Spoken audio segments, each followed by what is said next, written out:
So God woke me up with something very special, and I'm going to have to give this message to you guys in multiple parts.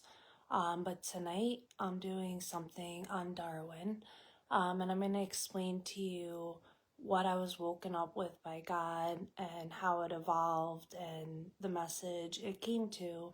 So if you only watch one video I do ever in life, make this the one video you watch, and make this the one video you watch to the end. So I woke up and I instantly, when I wake up in the middle of the night, I do a lot of research. Crap, I didn't take my pills. Alright, hold on. This video would have gotten real bad real fast. That's how you know the devil doesn't want you to hear this, because this video is powerful.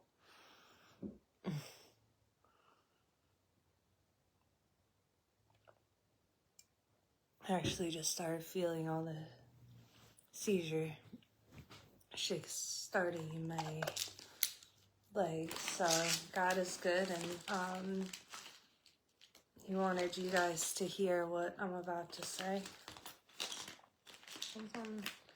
There's just something else.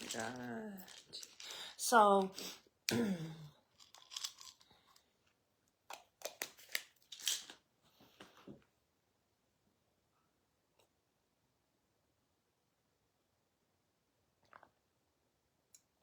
alright, the other ones could be I could get back to business. So I researched a list of IQs when I woke up this morning. So I want to read you this list of IQs, and again, this is going into the most powerful message I've ever given, so please do watch it to the end. So this is a list of famous names that you are all going to recognize, and it's their names and their IQs. So Stephen Hawkins is 160, Michelangelo is 160, Charles Darwin is 165, Elon Musk is 155. That's an approximate. There's reports between 155 to 160, but most reports do say 155 across the board. Albert Einstein was 160. Benjamin Franklin was 160. Bill Gates was 160. Martin Luther was 170. And Ashley Brooks is 164.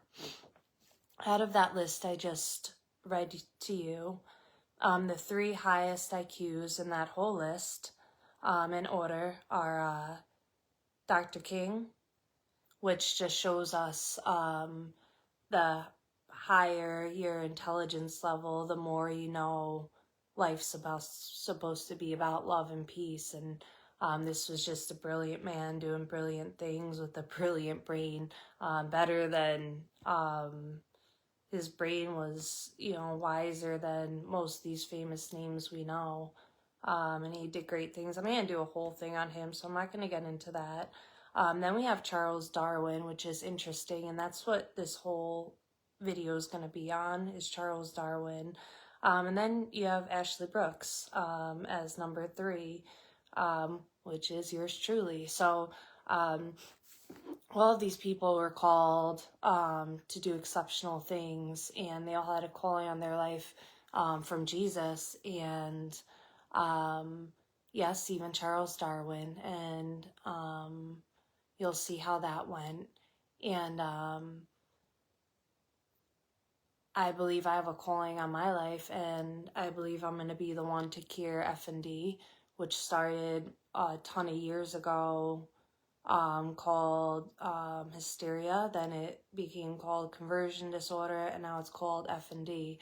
And I believe I'm going to be the one with Jesus to cure that. So my name is going to be on this list of famous people. So now let me get into Charles Darwin. So when I read Charles Darwin, I was interested what his last words were before he died. and if he ever got saved. And I just wanted to know, like, upon death, like, what was going on in his mind. So his very, very, very last words were to his wife, and the very last thing he said on his deathbed, the last words out of his mouth, were, "I am not the least afraid to die." And when I read this, I said, Charles Darwin got saved. I don't know when he got saved, but he got saved. That is a man that knows he is going to heaven, and he got saved. So I'm like, I need to dig into Charles Darwin and find out why this man knows he's going to heaven and he is saved. So I wanted to tell you a story about Charles Darwin that you might not know. And all of you know who he is and the whole evolution thing and all that. So Charles Darwin was raised in a very Christian home, and it was a very like lively Christian home, and he was very, very religious. Like he was a Christian, and his daughter, I didn't read the story on that because emotionally I can't handle it, but apparently she suffered greatly, and then she died. I don't know what she died from. I don't know how long her suffering was, but he used the words that only a benevolent God would allow suffering and the death of my daughter. So he went from a Christian, and so many Christians in the world have been Christians and lost either a spouse, a child, a mother, a father, and they turned their hearts to God because they prayed and God didn't answer. And some of them will spend the rest of their lives hating God. And for Charles Darwin, he didn't get saved to the very, very end of his life, the very close to death. But again, he watched his daughter, and that's, you know, a father's love, watching their daughter. You're supposed to be their protector, and you're helplessly watching your daughter suffer and die, and you can't do anything, and you're crying out to your God, and then she dies, you know, so his heart grew cold, and that's what happened. So that's why he spent the rest of his life angry fisting God, trying to get as many people away from God as he could. Not even that he even believed what he was saying or doing. It was just all him lashing out, angry fisting God for the rest of his life. That was the depths of his heart pain, and that's what happened. So there's a lady named Lady Hope. And Lady Hope visited Darwin very shortly before he died. If you look this up, it can't be proved in history, and many people will deny it. But here's what I want you to know. I want to give you an account of who Lady Hope was, because Lady Hope herself said she met with Darwin and said some of the things that Darwin said to her. Obviously, you know, just what the world needed to know. There's obviously going to be a lot more. But I want you to see the character of Lady Hope. So, you know, when Lady Hope said she visited Darwin and these were what he said to her, and Darwin did die repenting, and died a Christian, and died believing in God and knowing he was going to heaven. But let me share with you Lady Hope, because again, she directly says, and it's even in her whole autobiography of her whole life account, you could look her up, of that she met with him, you know. So anyway, Lady Hope was an evangelist. She visited Darwin shortly before he died, and she only lived 30 miles away from Darwin. And this was a very, very famous evangelist. This was not someone that every single person around wouldn't know this woman, wouldn't know her name, wouldn't know of her works, especially from 30 miles away. You would know her works in a lot of places, but 30 miles away, you would definitely know it. So here's what Lady Hope, some of the things Lady Hope did in her life. She opened Sunday schools. She opened Bible services. She opened prayer meetings. She set up several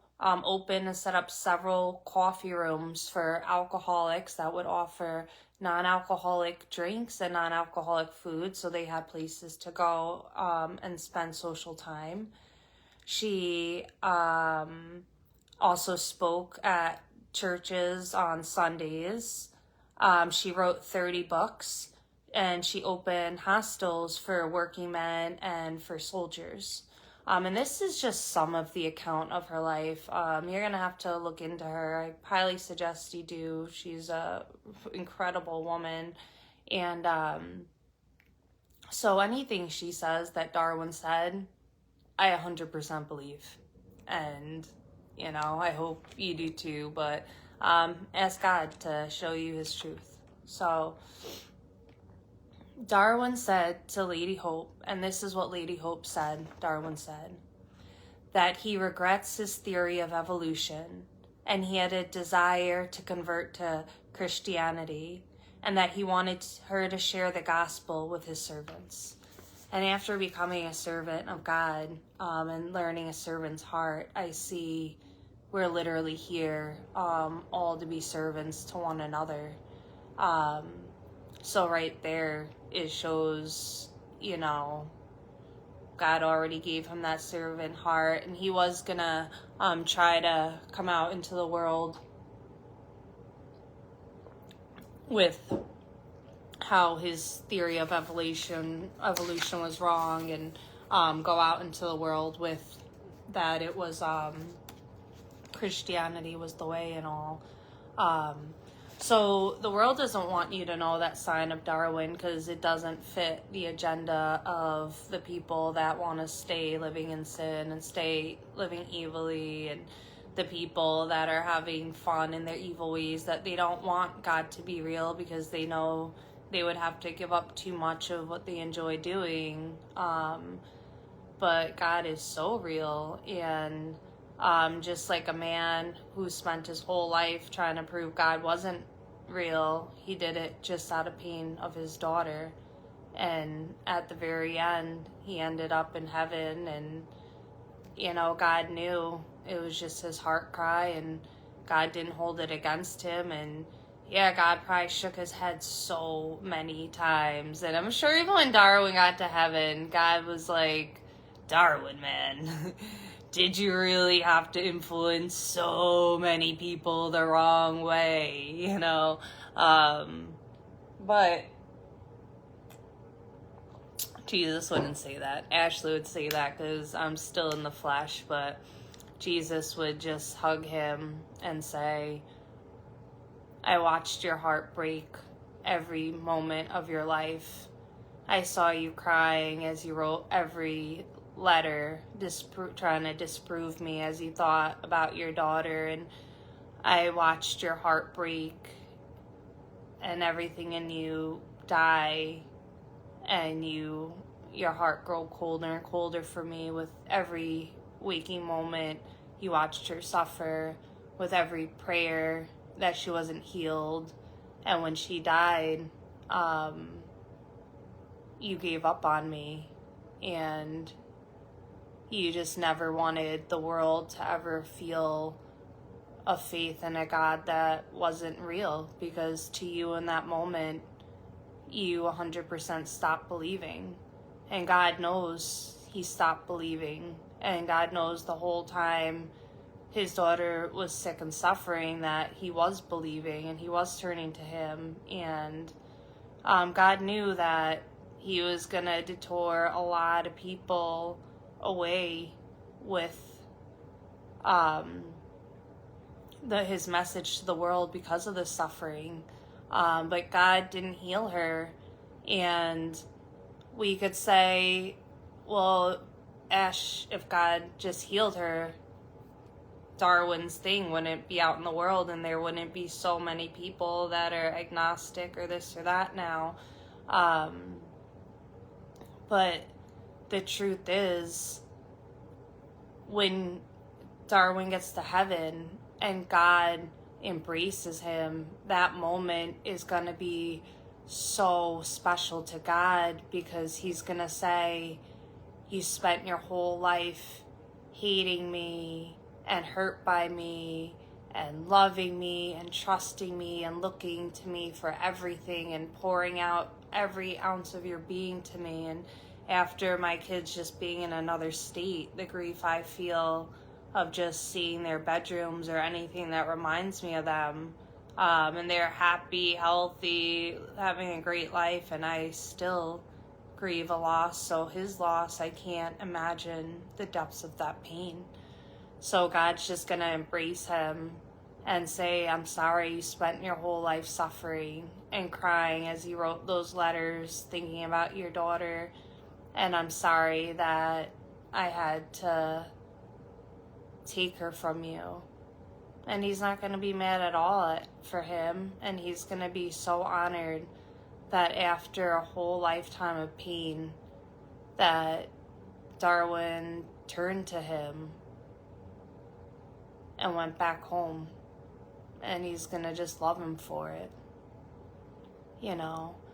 And these people that have done, you know, these massive stunts in jail for horrible, horrible things and have these horrible rap sheets and all, God forgives, because one, pain and grief makes people do crazy things, and God sees our heart. So that's why I say good people could do bad things, because God knows that he's looking at his son or daughter and he knows this is a good person, but the level of their grief is making them do bad things, and he forgives them for it.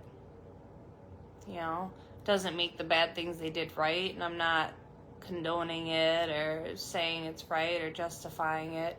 I'm just telling you the way God embraces even the ones that turned a lot of people against him, even the ones that hurt a lot of people. You know, it's like that one sheep that went off. So Darwin was that sheep that went off, and when he came back, God was like, Darwin, thank you. I've waited and I've watched you suffer. And even when you didn't believe in me, I was there with you.